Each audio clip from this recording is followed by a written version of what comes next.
Sebelum mengawali pembelajaran, alangkah baiknya kita berdoa dimulai. Berdoa selesai.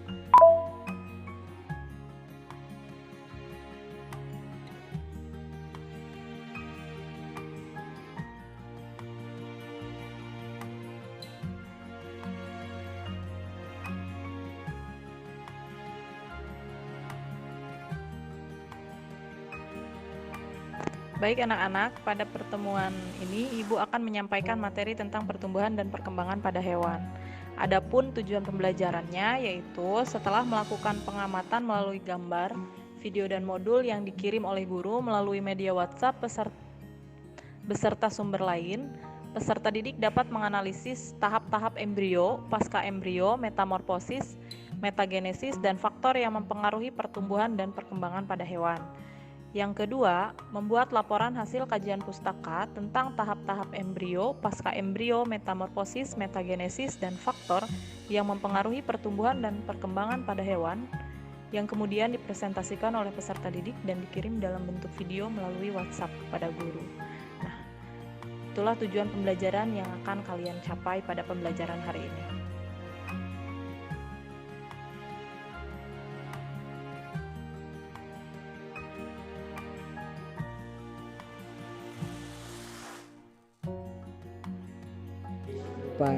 Kalau pada tumbuhan pertumbuhan terlihat dari bertambahan tinggi, Bu. Kalau pada tumbuhan pertumbuhan terlihat dari bertambahnya tinggi, Bu. Pada tumbuhan perkembangan ada buahnya.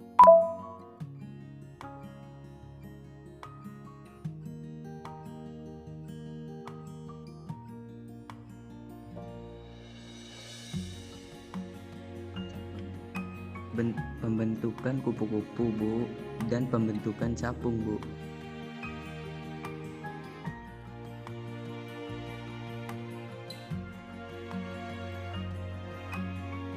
Iya, bagus sekali anak-anak.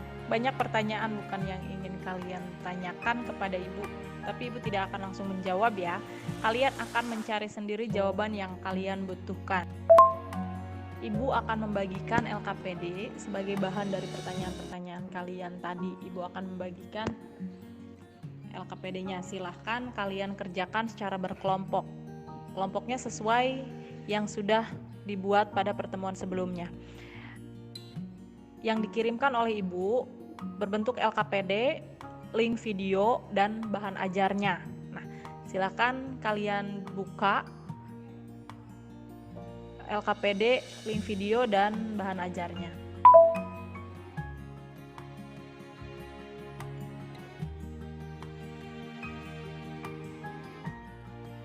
Sekarang silakan kalian diskusikan LKPD yang sudah Ibu kirim dan mengisi LKPD dibantu dengan video dan bahan ajar yang Ibu kirim juga. Tapi jangan lupa, jangan hanya terfokus pada video dan bahan ajar saja. Silahkan kalian cari sumber lain yang ada di internet ataupun buku yang dapat mendukung pembelajaran pada materi ini. Jangan lupa cari sumber lain ya. Jangan hanya terpaku dari sumber yang Ibu kirim.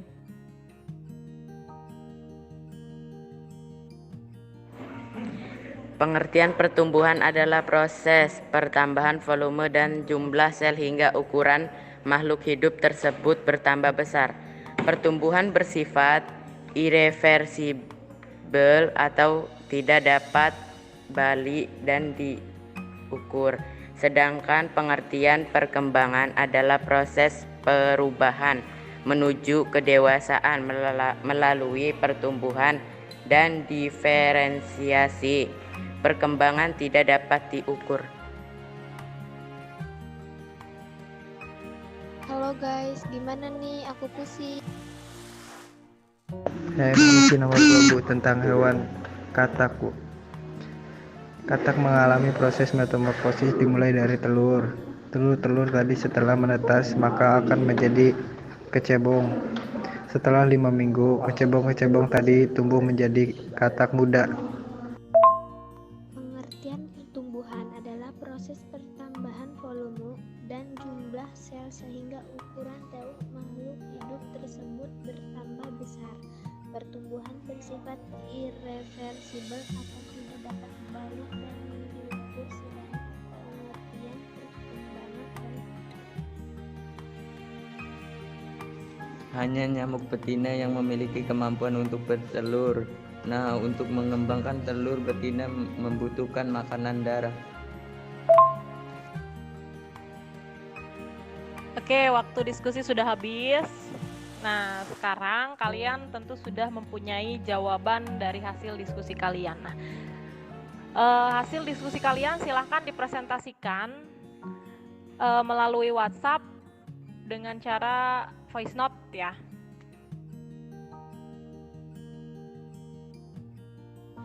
Yang nomor 2, bagian kupu-kupu, tahap pertumbuhan dan perkembangan. Kupu-kupu meletakkan telurnya pada ranting dan daun. Nomor larva atau ulat, setelah telur menetas, seekor larva atau ulat akan keluar dari cangkang dan mulai mencari makan berupa dedaunan di sekitarnya. Terus 3, kepompong atau pupa. Kepompong biasanya dibungkus dengan suatu yang berwarna coklat dan keras. Nomor 2, katak. Telur. Katak mengalami proses metamorfosis dimulai dari telur. Pertama, katak jantan akan membuahi katak betina. Fase pasca embrionik merupakan proses pertumbuhan dan perkembangan terjadi setelah lahir. Dalam tahap ini, bayi sudah bisa bernapas dengan sendirinya dan semua tubuhnya sudah bisa bekerja secara normal. Oke, jadi dari pembelajaran hari ini, apa yang kalian dapatkan anak-anak? Fase embrionik adalah pertumbuhan dan perkembangan embrio dan fetus di dalam uterus saat masa kehamilan atau gestasi hingga melahirkan. Dalam fase embrionik ini dibagi ke dalam beberapa tahap, yaitu fertilisasi, morula, blastulasi, gastrulasi, neurulasi, dan organogenesis. Baik, bagus untuk Sabik. Nah, sekarang siapa yang mau menyimpulkan hasil pembelajaran yang sudah kita pelajari hari ini? 1. Fase embrionik adalah pertumbuhan dan perkembangan embrio dan fetus di dalam uterus saat masa kehamilan atau gestasi hingga melahirkan. 2. Fase embrionik fase embrionik merupakan proses pertumbuhan dan perkembangan terjadi setelah lahir.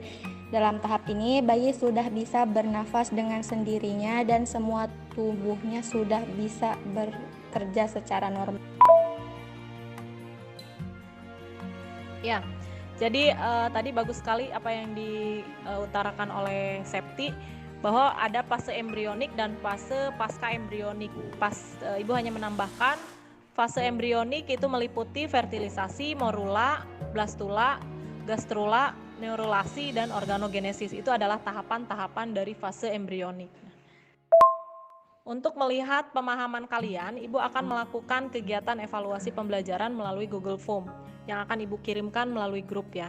Ditunggu sampai jam 2 siang.